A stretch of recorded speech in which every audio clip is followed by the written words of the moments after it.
I ended my marriage with the guy I'd loved for a decade.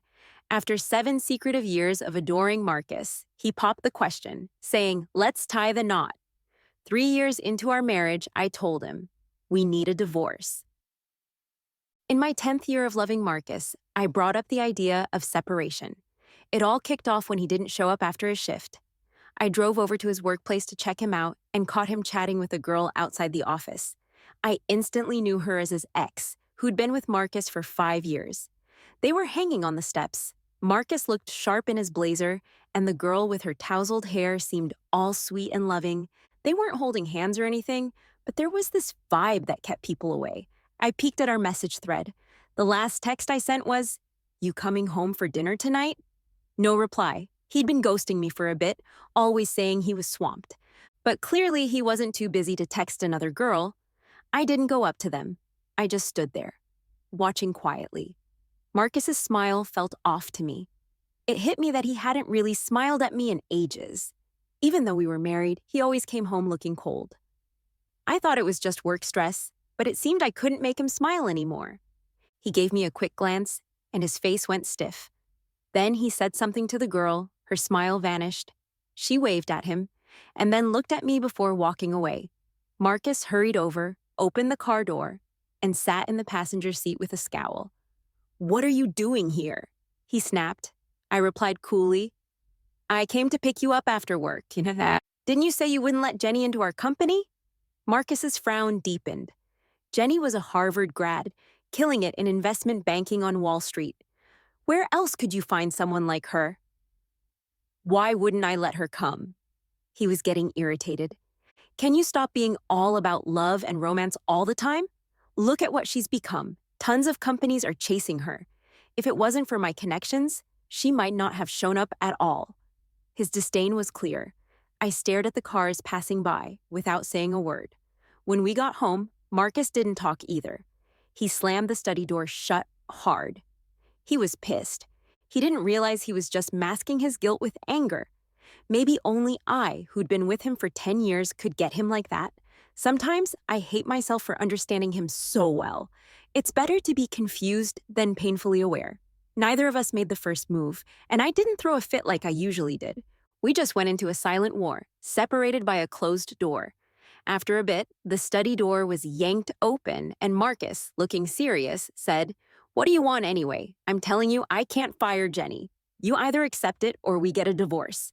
Whoever leaves, we both can handle life without each other, Diana. Let me tell you." I cut him off softly. "There's no need to fire her. Let's get a divorce." Marcus paused. "What did you say?" He seemed to laugh angrily, mocking in his eyes and smirk. "Diana, I'm not kidding. You've had enough. There's no talking about Jenny." "Don't threaten me now and cry later." He sneered like a jerk. Marcus always spoke bluntly. The first time we argued like this, I cried all day, feeling like my heart was breaking. But now, there was just a dull ache, quickly turning to numbness. I didn't argue back. I pulled out the divorce papers from my bag and set them on the table. "I've signed it already. You keep the house, and I take the cash and the car, roughly splitting everything. If you have other requests, we can talk." Marcus went quiet, looking at me in disbelief. Then his shock turned to anger. He grabbed the papers roughly and glanced over them coldly. "Fine, you've got some nerve, Diana. Once I sign, there's no going back. Think it through." I handed him the pen. His face darkened instantly. He snatched the pen from me and hastily signed his name, then tossed the papers in my face. "Tomorrow. We're divorcing tomorrow." He shouted angrily. "Anyone who doesn't go is a loser." I nodded. "Tomorrow morning at 9. I've already booked it." He paused, and I stayed silent. I shut the door and headed back to the guest room. I could hear things being smashed outside, so I covered my eyes with my arm. How did it get this far? At first, I wanted us to be happy. Marcus and I had a whirlwind marriage. For him, it was out of the blue. But for me, I'd been secretly in love with him for 7 years. He had just split with Jenny back then. When they were together, I never dared to get in the way.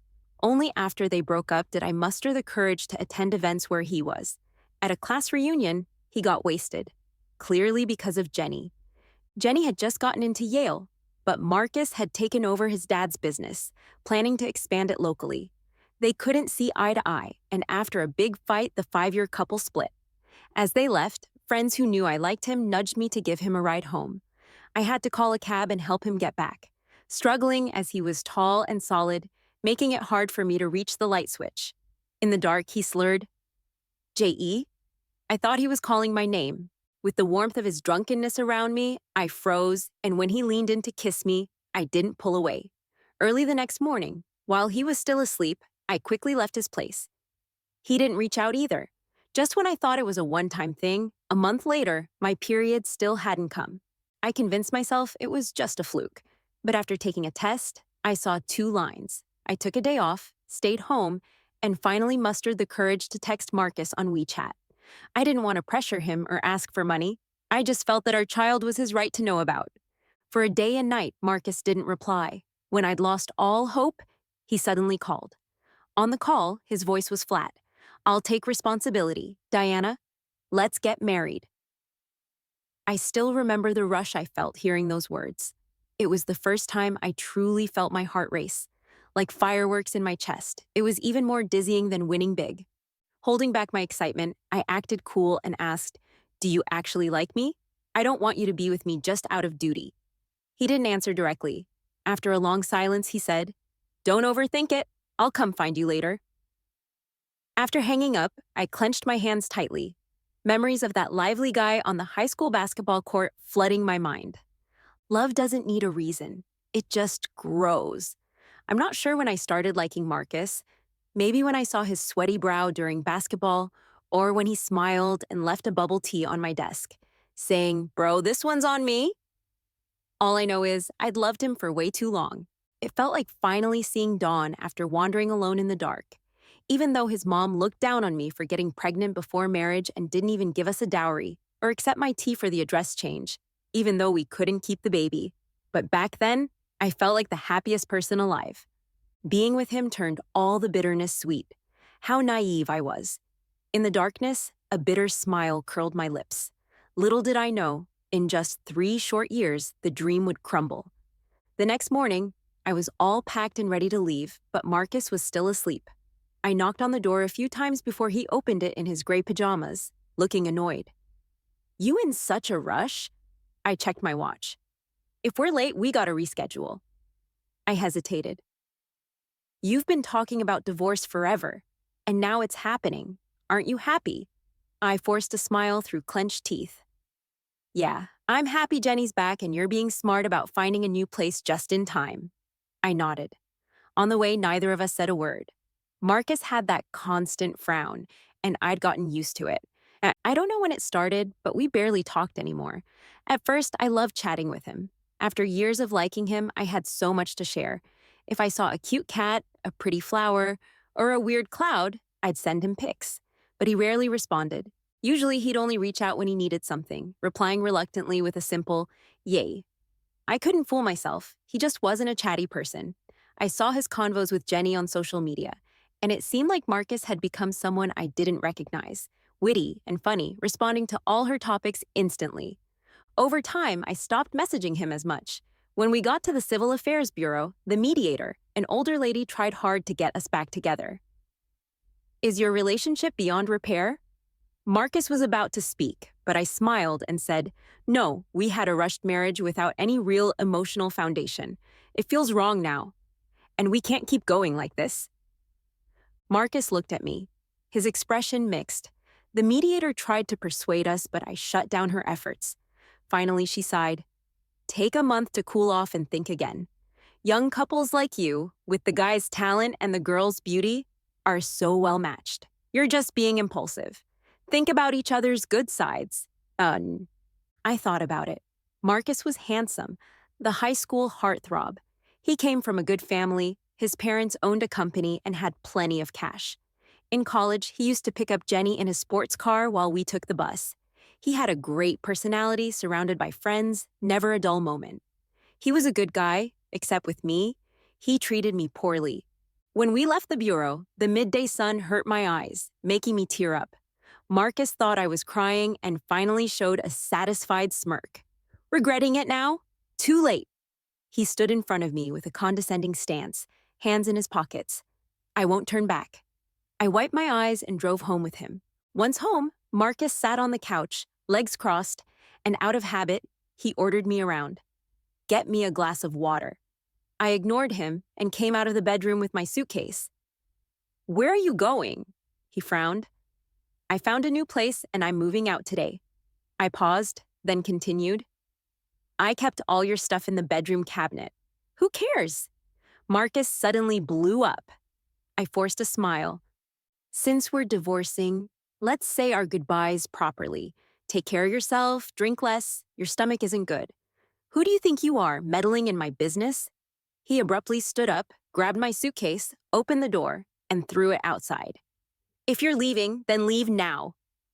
His eyebrows furrowed, eyes burning with anger. I stared at the suitcase on the ground, stunned.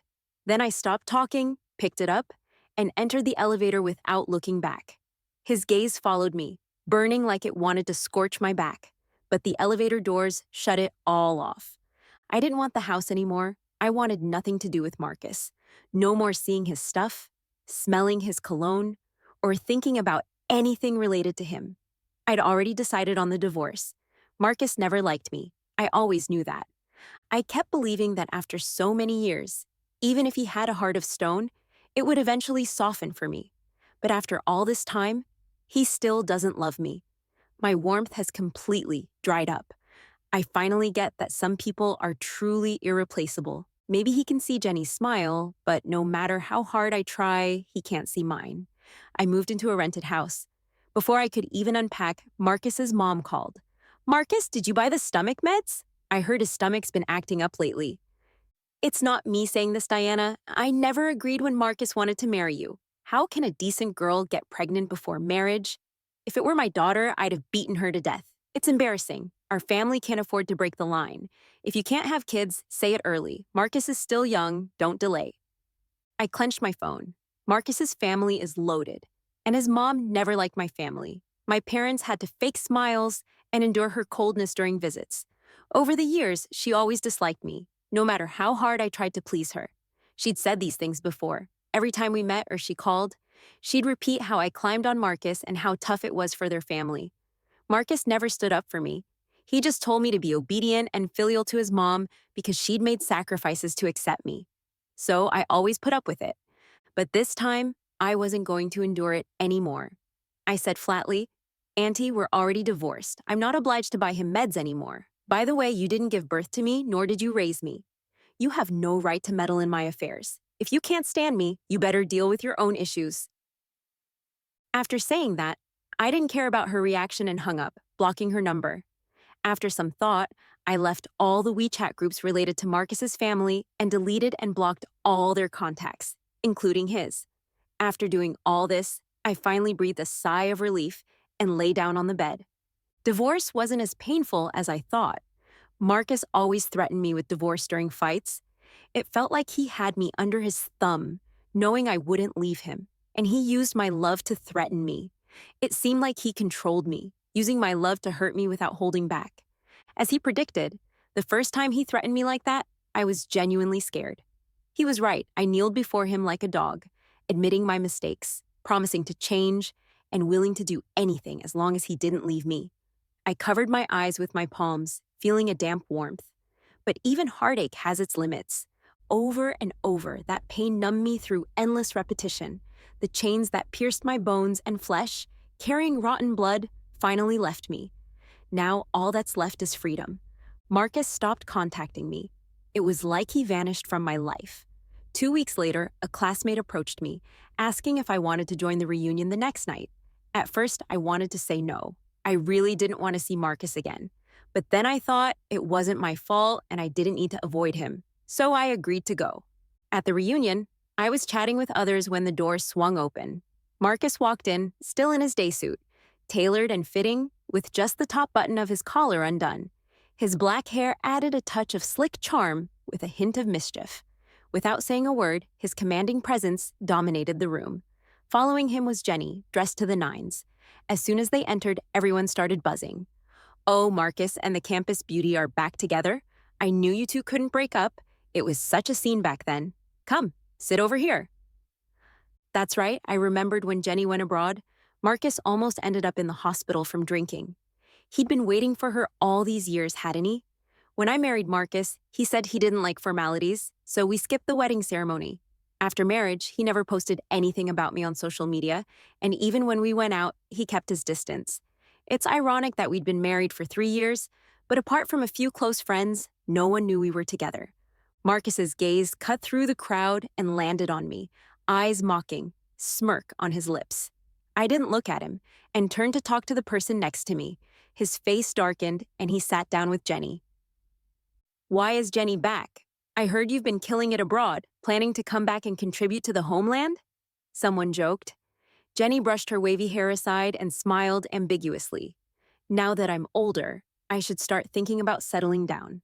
My family's been pushing me. She didn't mention anyone by name, but everyone laughed. Yeah, Marcus has been waiting for you all these years. Now that you're back, good things are happening, right? Jenny stayed silent, blushing and lowering her head, smiling. Hey, Marcus, you're really sentimental, but our Jenny is an independent woman now, both talented and beautiful. You two are a perfect match. But speaking of beauty, I think Lisa is also gorgeous. Back in our class, there were always debates about who the campus beauty was, you or Jenny. I was about to speak when Marcus sneered, "What's the use of just being beautiful? Some people only think about love and romance all day. They've turned into foolish housewives. No wonder no one loves them." My face went pale. I knew he was talking about me. When he started his business, he was super busy. If I had pursued a career too, we wouldn't have been together. For him, I turned down all job offers to take care of him at home. Everyone went quiet, and then a classmate jumped in, trying to ease things. We shouldn't say it like that. Lisa also got offers from major companies back then. She made millions from her university projects. I remember one company even offered her a $3 million a year salary. But why didn't you take any of those offers? He asked. Did you get married? Marcus froze and looked at me. I lowered my gaze and replied calmly, yeah, I married a jerk. I turned down all those opportunities for him just to take care of him. But a jerk is a jerk, no matter how much you sacrifice. Thankfully, I cut my losses in time. A female classmate nearby sympathized. Yeah, some men are like that. When they get married, they want a nanny to take care of them. After a few years, they complain their wives aren't independent enough and end up with clingy, dependent women. Ugh, trash like they deserve to grow old alone. The topic quickly shifted, and classmates began discussing their own relationships and marriages, warning against being too love-struck or ending up with such jerks. I had always been submissive to Marcus, so this was the first time I sarcastically criticized him. He stared straight at me, looking confused. He wanted to say something, but his voice got lost in the noisy chatter. The gathering ended, and I got in my car to leave. As I started the engine, someone knocked on my window. One of Marcus's friends looked at me with concern. Sis-in-law, Marcus's stomach is acting up again. Can you take him home? I frowned. What about Jenny? He hesitated for a moment. She offered to take Marcus, but he refused. Marcus listens to you the most. I glanced to the side. Not far away, Marcus stood at the hotel entrance, bathed in orange light. When his eyes met mine, it seemed like he was burned and quickly looked away. Jenny stood beside him, saying something, but he seemed spaced out, frowning and waving his hand dismissively. We're already divorced. I looked away. Sorry, find someone else. Sis-in-law. The guy wanted to say more, but I nodded and drove off without another word.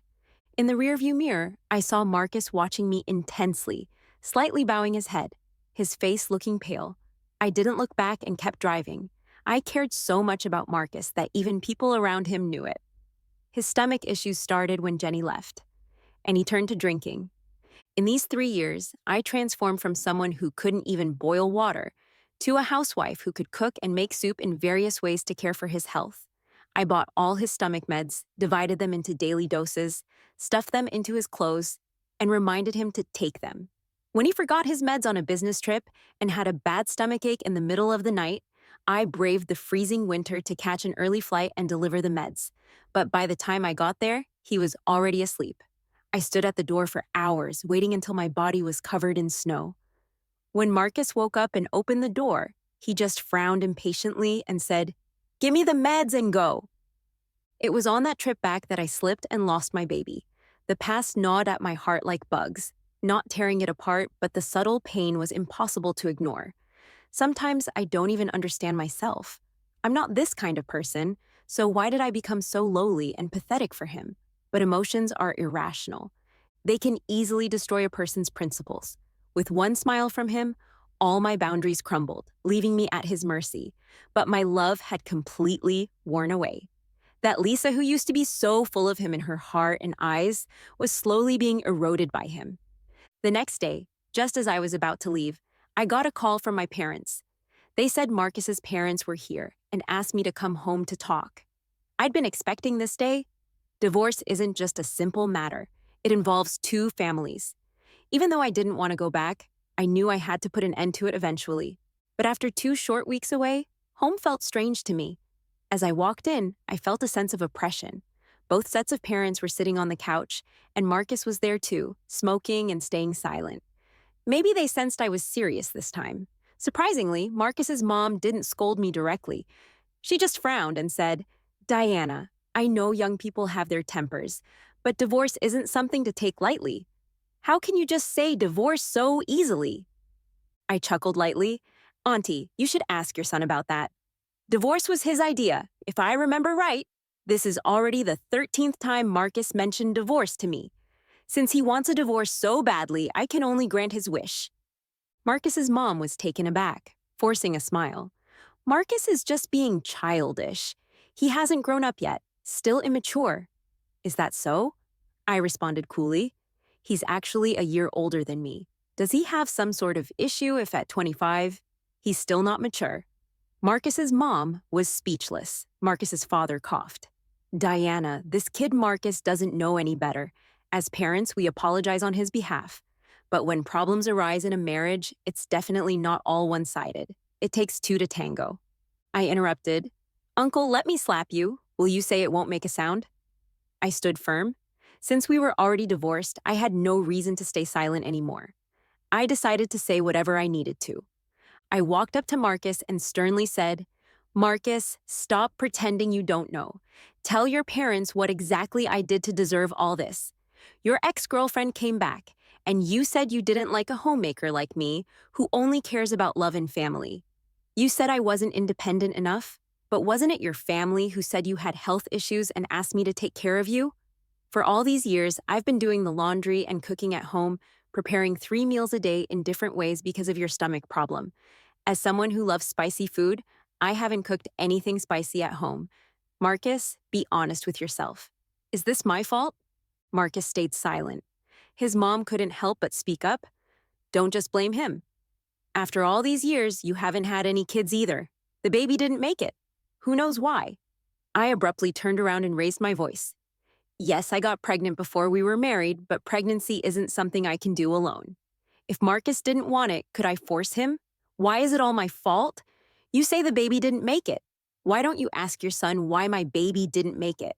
He went on a business trip without his meds for his stomach. In the middle of winter, I rushed to the airport early morning to deliver them, but he fell asleep and didn't let me leave with the meds. My feet were frozen and numb, and I lost the baby when I fell. I want to ask you, whose fault is it, really? Is it mine?" I didn't mean to cry, but the emotions I'd suppressed for so long poured out uncontrollably. Did I do something wrong by giving my all? Why does loving someone turn into a mistake?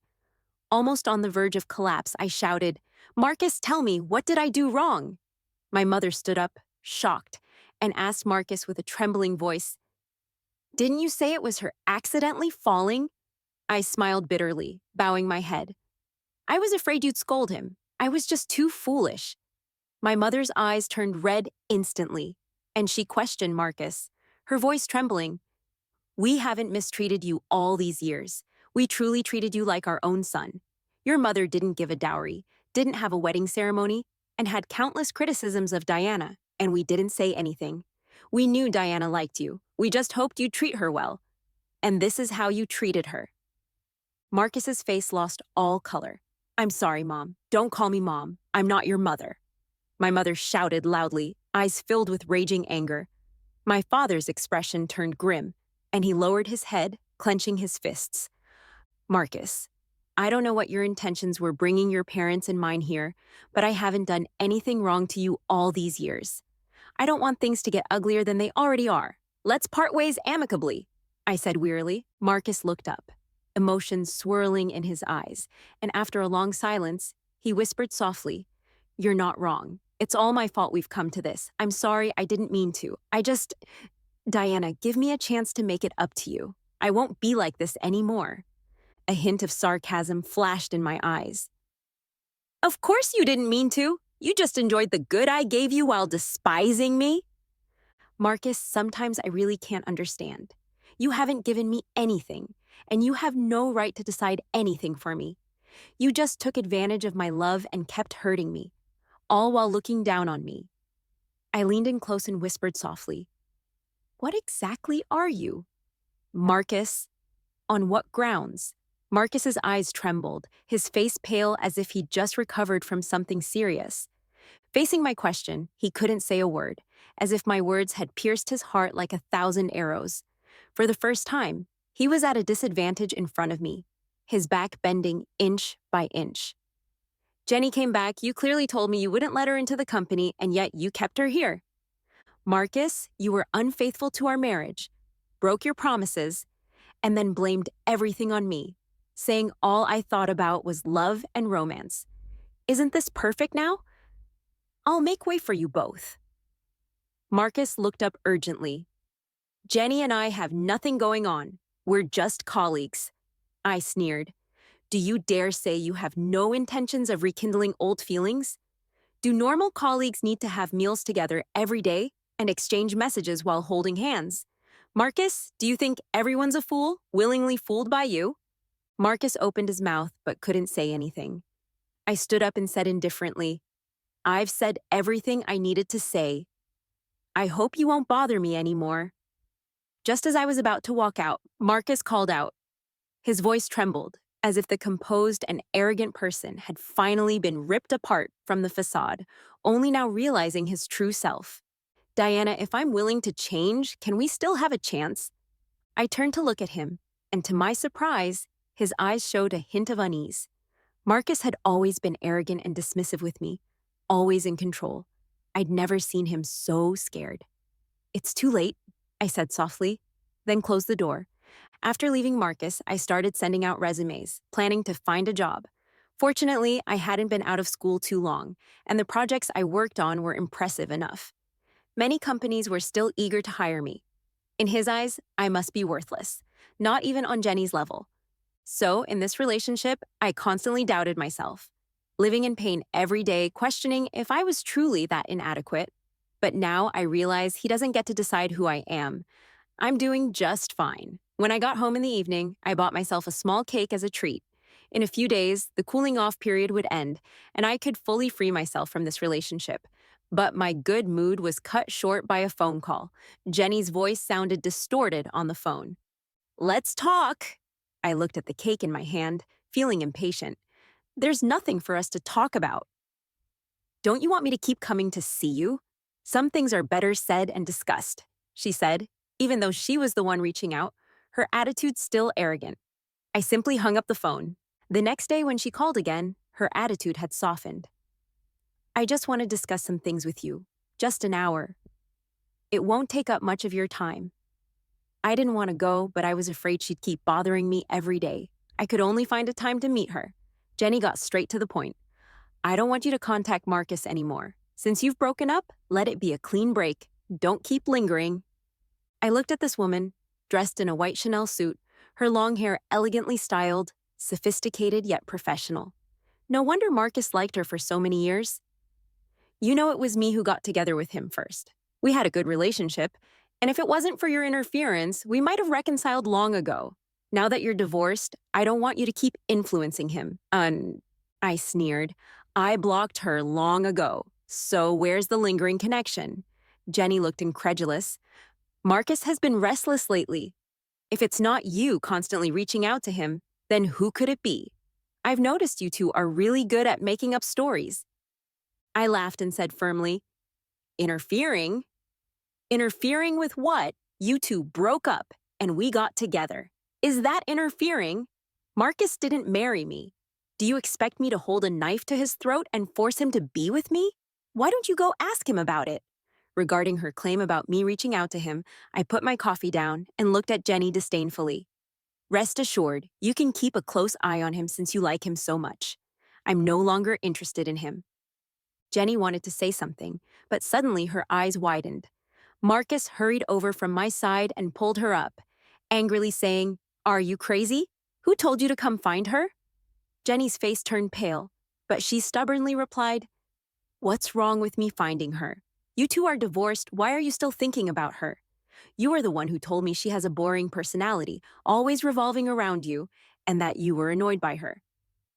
Marcus froze, then turned to look at me. I nonchalantly crossed my arms.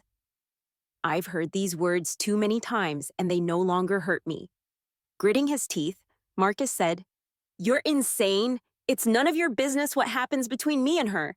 We haven't gotten married. We haven't divorced yet." Jenny looked at him in shock, her eyes welling up with tears. "We were the ones who got together first, and you said you couldn't forget about me, didn't you? Marcus, have you forgotten our past?" "The past is already gone." Marcus grabbed her arm tightly. "I have a wife. I have nothing to do with you." He stared at Jenny, enunciating each word. "I'm warning you, don't come looking for her again, or I won't be polite to you." Tears finally fell from Jenny's eyes. She looked at Marcus for a long time before forcing a bitter smile. "Marcus, you're ruthless." She forcefully pulled her hand away and ran out of the coffee shop with red eyes. Marcus pulled me out of the coffee shop. He stayed silent for a while before speaking. "I'm sorry, you were right." Initially, I did intend to reconcile with Jenny. At that time, I was young and couldn't handle being dumped. So when she came back, I always wanted her to see how successful I've become and make her regret it. I mistook that obsession for love. He rubbed his face and whispered, "Now I understand I haven't loved her for a long time." I didn't know when it started snowing, the snowflakes falling gently on Marcus's shoulders, but he seemed unaware, just wearing a bitter smile. After you said those words that day, I thought about it a lot when I got home. I realized I'm the one who's truly worthless. I felt like I can't live without you, that you can't leave me. So I hurt you recklessly, even looked down on you. But now, thinking about it, you just loved someone. Your love is pure, wholehearted, and noble. I'm the one who's truly despicable.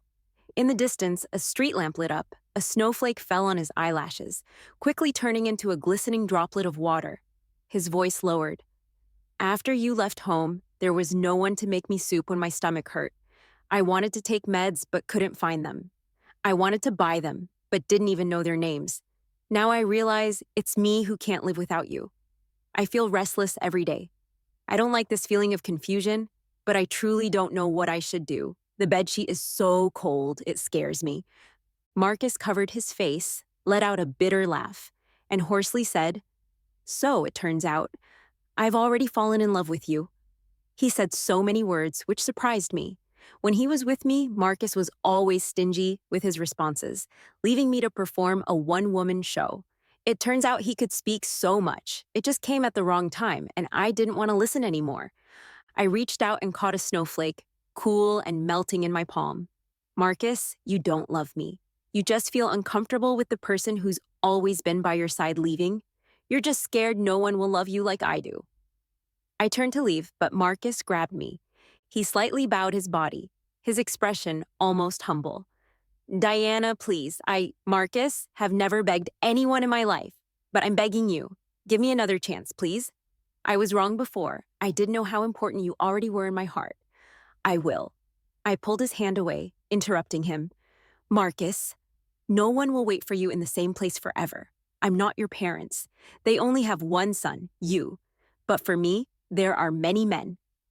Marcus stood there for a long time, calling out to me loudly, with a hint of heart-wrenching pain in his voice. "Diana." In the swirling snow, he was lightly dressed, his eyes gradually turning red. I won't divorce. I turned back calmly and said, then I will file for divorce. Marcus, you look so pathetic. Don't be like a dog. It was as if his throat had suddenly been choked. He stared at me, his expression filled with sorrow and regret. A tear suddenly fell from his eye. These were the words he said during the divorce, now echoed back to him. I finally understood him. When you don't love someone, hurtful words can easily slip out. He finally regretted it. Unfortunately, the right words came too late, and it was already a mistake. Marcus ended up in the hospital again due to excessive drinking. His friend called me in a panic, saying, "Sis-in-law, please, I'm begging you." Marcus drank all night, and no matter how we tried to persuade him, it didn't work. "Can you please come and see if he's okay?" He kept calling your name and crying, apologizing to you. His friend defended him, saying, "He truly loves you. How can you be so heartless?" I let out a cold laugh. When I was suffering from acute appendicitis and an unbearable pain, he was having dinner with Jenny outside. I called him multiple times, but he refused to answer. In the end, I had to call an ambulance to save myself. The doctor said that if I had come any later, they might not have been able to save me. My intestines had already perforated. But when Marcus found out, he only responded lightly, "Okay, got it." It was then that the last trace of love I had for him died. I finally realized that no matter how hard I tried, I couldn't warm his stone-cold heart. When it comes to being heartless, I can only admit defeat to him. I clenched my fist, remained silent, and hung up the phone. The love I once yearned for, after a long time, I discovered it had expired. I don't want it anymore. His parents then called me from a different number. Marcus's mother, who used to be so domineering, was now crying and pleading. "Diana, Marcus really likes you. We were wrong before. Can we make it up to you in the future? Wedding, dowry, whatever you say, we won't argue." I couldn't help but find it funny. I really don't get why people are so despicable. When they need you, they only see you as a cheap option. But when they realize you might leave, they find they have nothing to rely on. Just come and see Marcus. His gastric bleeding is severe. When he passed out, he kept muttering your name. His mother sobbed uncontrollably. I used to hear that Marcus would be in agony whenever he had stomach pain, but now I just felt annoyed. I hung up the phone, grabbed my meeting materials, and entered the conference room. What was I doing all this time? Even if he drinks himself to death now, I won't shed a single tear for him.